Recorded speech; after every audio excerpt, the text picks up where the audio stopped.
So the first obvious question is, what's life like in the bubble? The bubble, it's pretty much a routine.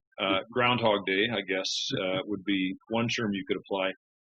Well, I wanted to have a talk with you because you've been working for quite some time now, I think. Addiction recovery is something that's pretty close to our hearts because it's something that affects our community pretty much on a daily basis. So I was wondering if you'd sort of tell a little bit of the story of the Bruce Oak Recovery Center.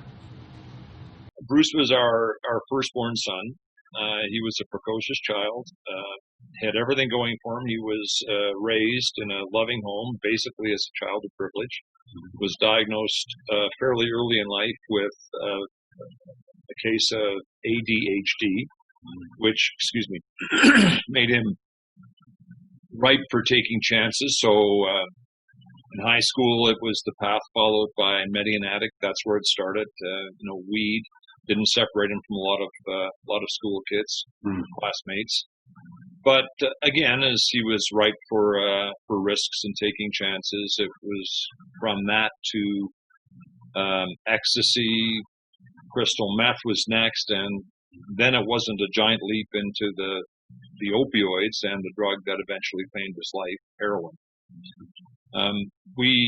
We struggled with our grief, and we still do. We have holes in our hearts that will never heal, and Darcy and I. But we wanted to make a difference. When you lose a child, you have choices.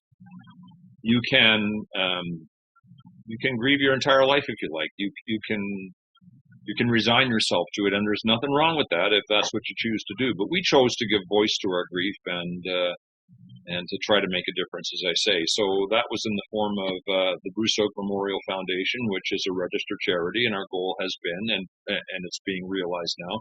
Did COVID slow things down at all? It did not, actually. Our general contractor, Boxstall, kept things on track. One thing I would say about the pandemic is that for as great as the need was pre-pandemic for addiction recovery services, when it was already acute, it's going to be through the roof on the other side of this pandemic, whatever it looks like, for obvious reasons. So the need for facilities like the Bruce Oak Recovery Center is clearly going to be greater than it was. Absolutely. So I guess the last question I had here was, I said a little bit when we talked in the beginning there that at ICYA we think a lot in terms of long-term community development, which involves learning how to work well with others who are doing similar things and rather than fighting against each other, you work together with somebody. And that's what made us kind of think, you're someone we should talk to, because there's lots of overlap between the dreams that you guys are dreaming and the ones that we are dreaming. And so I just thought, what are your thoughts about the intersection between issues of addiction and community development in impoverished communities? I would say this about the Bruce Oak Recovery Center: it will be open to anyone. It will not be a recovery center that serves only the upper echelon of society. Far from it. There'll be people there who don't have a penny. And there'll be people there who can pay a certain amount. It'll operate on the sliding scale, but it's for everyone. I view, and the Bruce Oak Memorial Foundation views addiction recovery as a community.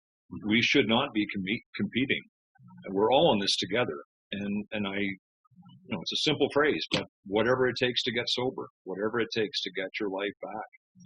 We will have multiple community partnerships, and we look forward to working with anyone that needs our help or can help us.